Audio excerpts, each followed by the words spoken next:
You're listening to Solent Sports News. Ruben Sillis, the interim boss of Southampton Saints, gave a bold comment saying beat anybody ahead of playing against Leeds United. He wants to become the permanent manager of the team. Sillis arrived at St Mary's last year to work under Ralph Hasenhüttl prior to his sacking. Let's see what our correspondent Erin has to talk about the Southampton response over manager.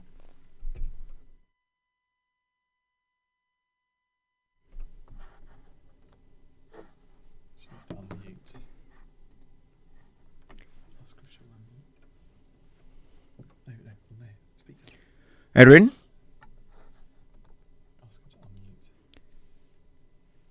Erin, can you unmute? Okay, let's move on. We'll come to her later. Erin will be joining us soon. Coming up next, the Saints won their fifth game in the Premier League, beating Chelsea 1-0 at the Stamford Bridge. The star player of the game was Southampton's local boy James Ward-Prowse, the captain of the team. His free kick helped the team to win the game. He's also close to David Beckham's Premier League record of 18 free kick goals. After winning the game, James Ward-Prowse shares his feeling about the game. It's good for me to know that any skill in life that you work hard at, you can get really good at it and perfect it. And as a little kid in my mum and dad's garden, that was always the dream to be able to do. So to be doing it here is great.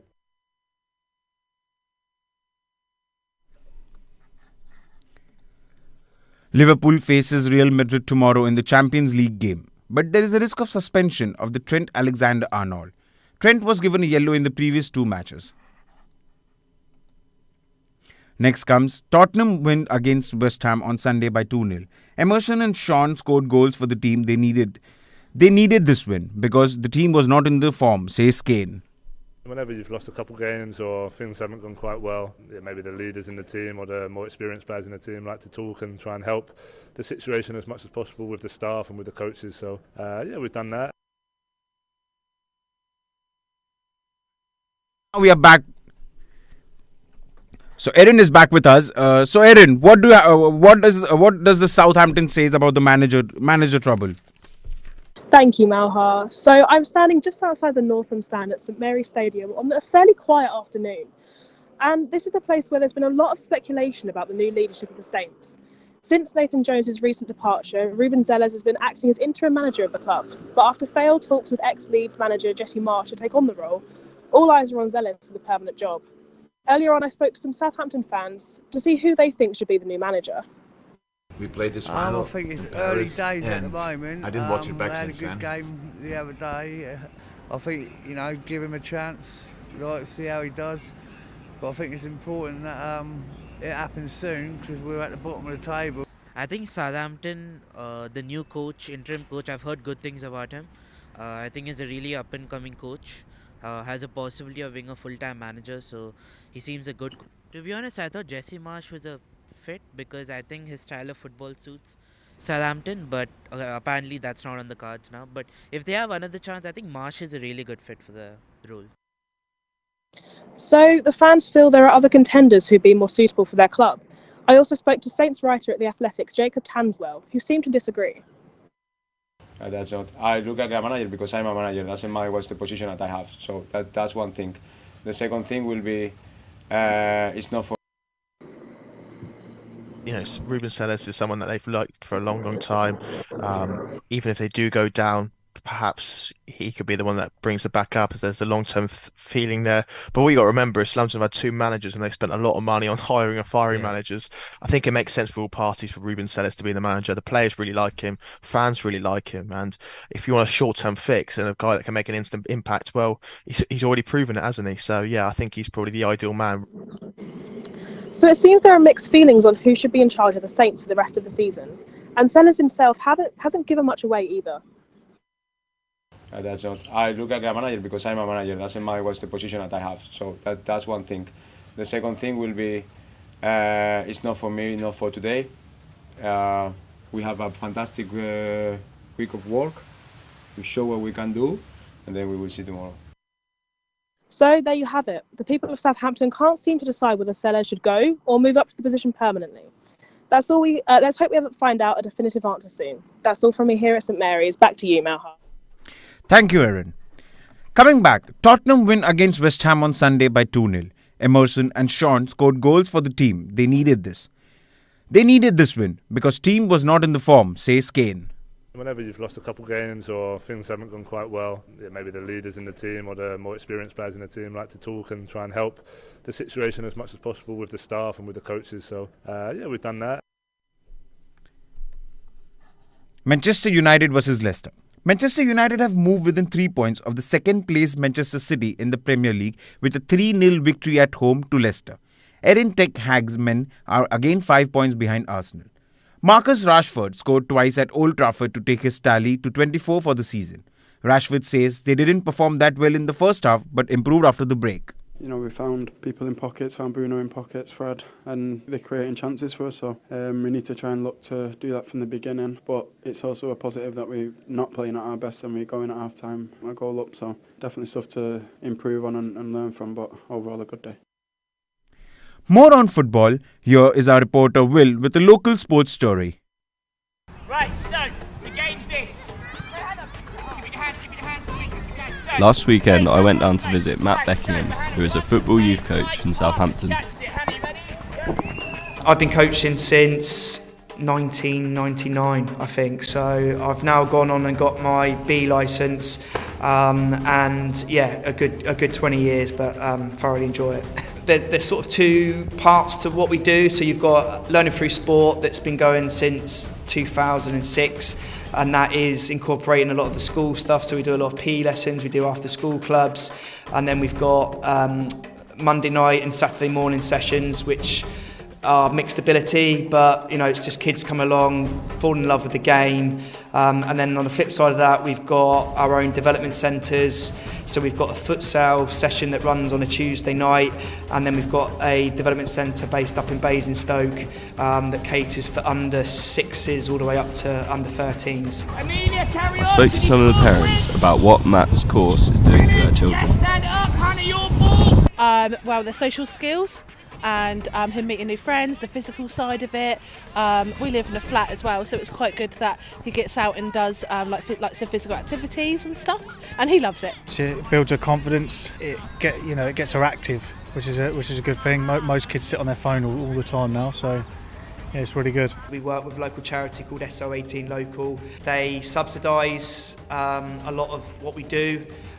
So if you live in a specific SO18 postcode, you get a big subsidy to come. Well, last week we did our half-term courses, and every day we had 15 kids come along.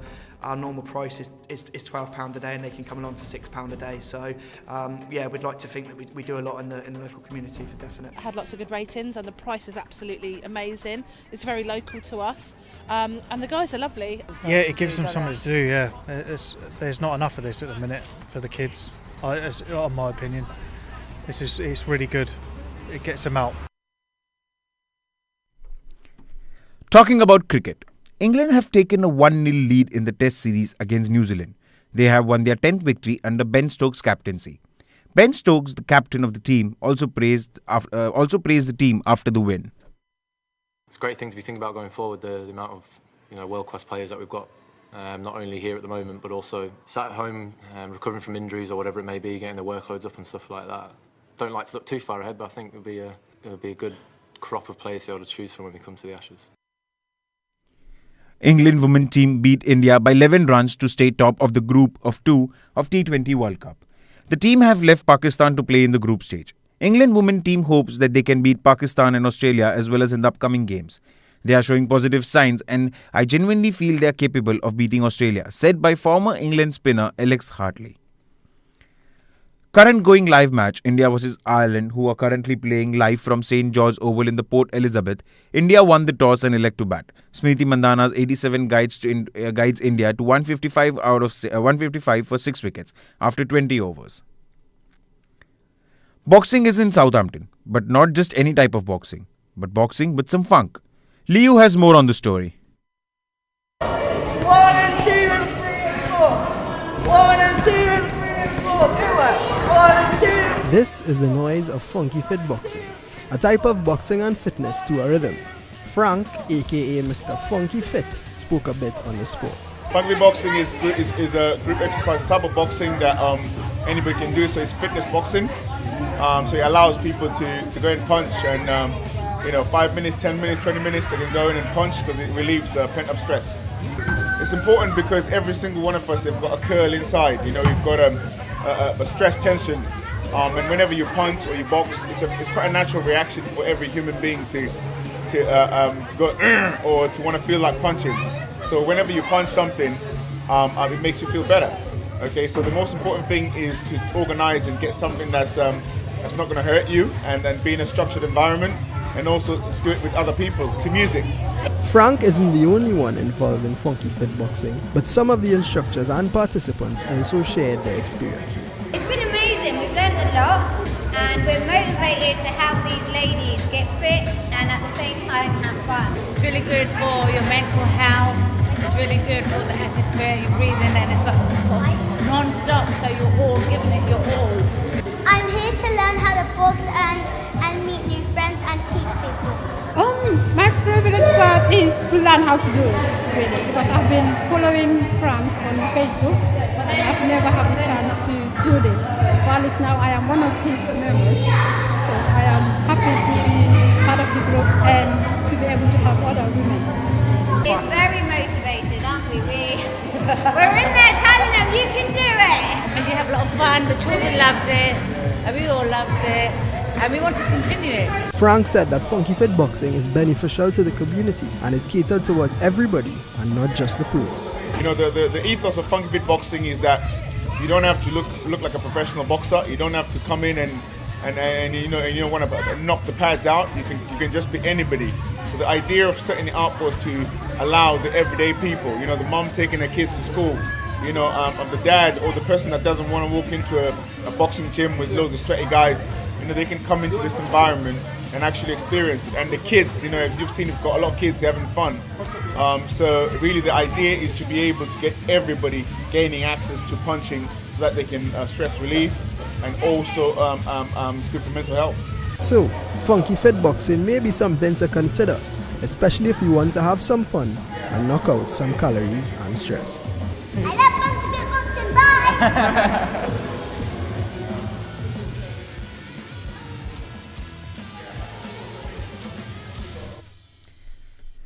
That's all from us for now.